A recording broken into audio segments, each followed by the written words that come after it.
নমস্কার সম্মানীয় দর্শক মণ্ডলী, সম্মানীয় শিক্ষক শিক্ষিকা, অভিভাবক এবং আমার স্নেহের ছাত্রছাত্রীবৃন্দ। বিএলও হিসেবে শিক্ষকদেরকে নেওয়া হয়েছে। বাড়ি বাড়ি নিবিড় ভোটার তালিকা সংশোধনের কাজ শুরু হয়েছে। আর এই নিবিড় ভোটার তালিকা সংশোধনের কাজ করার জন্য সমস্ত মাস্টারমশাইদেরকে বিএলও হিসেবে নিয়োগ করা হয়েছে। মাস্টারমশাইরা বিএলওর কাজ করতে বাধ্য, কারণ এটা সংবিধানের স্বীকৃত কাজ করতে বাধ্য, কেউ অস্বীকার আমরা করতে পারি না। কিন্তু যেখানে সব থেকে বড় ঘাটতি হয়ে গেল এই বিএলও কাজ করার যে দায়িত্ব এসে পড়লো, তাতে দেখা যাচ্ছে যে বিদ্যালয় শিক্ষক শূন্য হয়ে গেল। আর বিদ্যালয় শিক্ষক শূন্য এই কারণেও হলো যে নির্বাচন কমিশন ঘোষণা করেছে বিএলও ডিউটি চলাকালীন অন ডিউটি সমস্ত শিক্ষকরা পাবেন। ভালো কথা, যে একসঙ্গে তো আর দুটো কাজ করা যায় না। তো বিএলও ডিউটি থাকাকালীন সমস্ত শিক্ষক অন ডিউটি অবস্থায় থাকবে। এবার একটা বিদ্যালয়ে 5 জন শিক্ষক রয়েছেন, প্রধান শিক্ষক সহ 5 জন শিক্ষক রয়েছেন, 5 জনকে বিএলও ডিউটি দেওয়া হলো। তাহলে বিদ্যালয় কে তালা খুলবে, কে শিক্ষক হিসাবে ছাত্রদেরকে পঠন পাঠন দান করবে, আর কোন শিক্ষক ছাত্রদের মিড ডে মিলের দায়িত্ব নেবে আর ছাত্রছাত্রীরা মিড ডে মিল পাবে? এখন প্রশ্ন হলো, রাইট টু এডুকেশন অ্যাক্ট অনুসারে ছাত্রছাত্রীরা তাদের শিক্ষার অধিকার মৌলিক অধিকার, তাদের খাদ্যের অধিকার মৌলিক অধিকারের মধ্যে পড়ে মিড ডে মিল প্রতিদিন তারা পাবে। তাহলে এই পরিষেবাগুলো তারা কিভাবে পাবে? একটা বিদ্যালয়ের 5 জন শিক্ষককে তুলে নিতে হলো, এটা কি সম্ভব?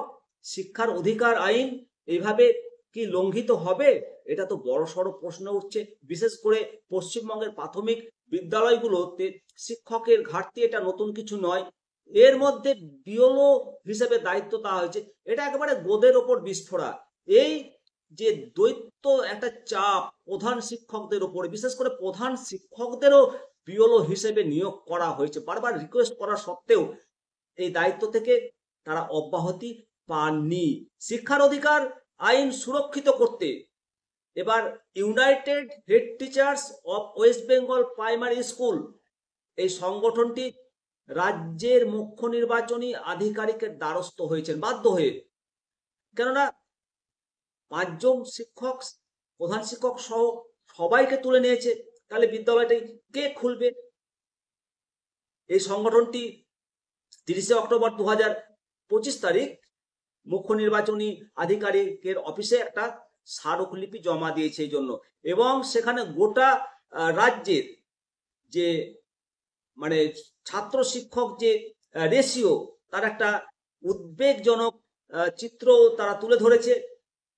এবং স্মারকলিপিতে বলা হয়েছে যে রাজ্যের বেশিরভাগ প্রাথমিক বিদ্যালয়, বিশেষ করে গ্রামীণ অঞ্চলের এবং আধা শহরে অঞ্চলের স্কুলগুলোতে ছাত্র শিক্ষক যে রেশিও, তার থেকে অনেক কম রেশিও নিয়ে স্কুলগুলো চলছে। এবং এমন স্কুল রয়েছে যেখানে একমাত্র প্রধান শিক্ষকই বিদ্যালয় চালান, তাকেই একা হাতে ছাত্রছাত্রী পড়াশোনা সহ স্কুলের সমস্ত প্রশাসনিক কাজ সামলাতে হয়।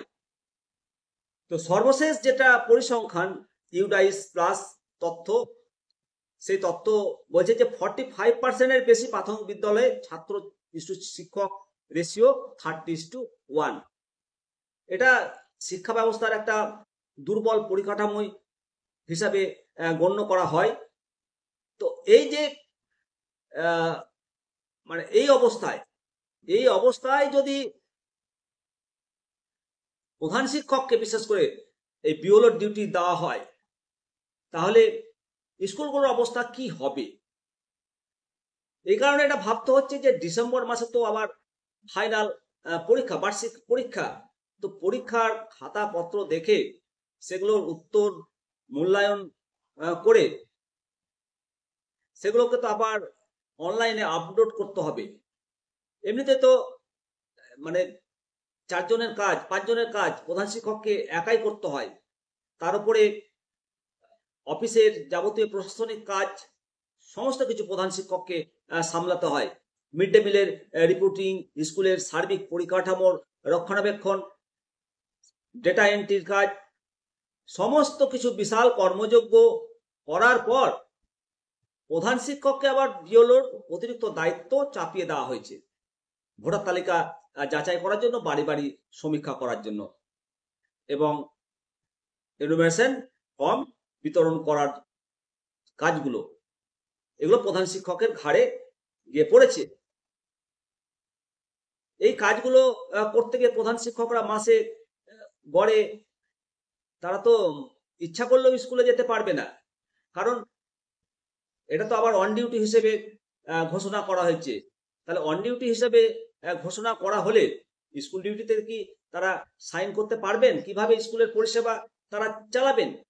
তো মূল যে সমস্যাগুলো, এই সমস্যাগুলোর প্রতিকার চেয়ে সংগঠনের যে সভাপতি এবং সম্পাদক বাবলু সরকার, সংগঠন সভাপতি এবং সম্পাদক বিকাশ চন্দ্র মণ্ডলের নেতৃত্বে যে স্মারকলিপি মুখ্য নির্বাচনী আধিকারিকের দপ্তরে পেশ করেছে, তাতে বলা হয়েছে যে সমস্ত প্রাথমিক বিদ্যালয়ে শিক্ষকের পদ 3 বা তার কম, অথবা যেখানে প্রধান শিক্ষকই একমাত্র দায়িত্বপ্রাপ্ত শিক্ষক, সেই সমস্ত স্কুলের প্রধান শিক্ষকদের বিএলওর দায়িত্ব থেকে সম্পূর্ণরূপে অব্যাহতি দিতে হবে।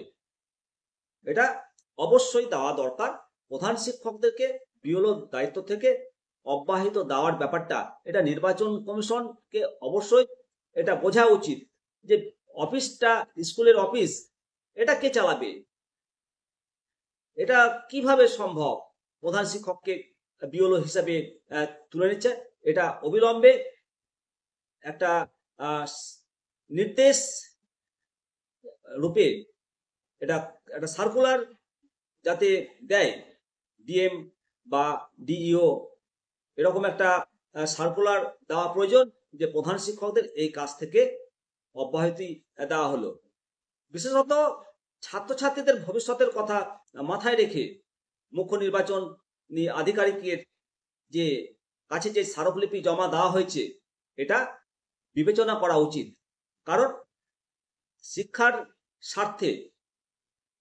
স্বার্থকে সর্বাগ্রে প্রায়োরিটি দেওয়া উচিত।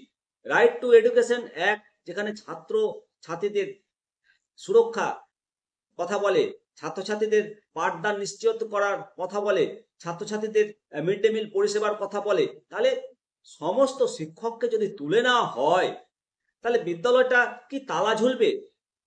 এই ব্যাপারে এখনো পর্যন্ত কোনো সদুত্তর আমরা পাইনি, জানতে পারিনি।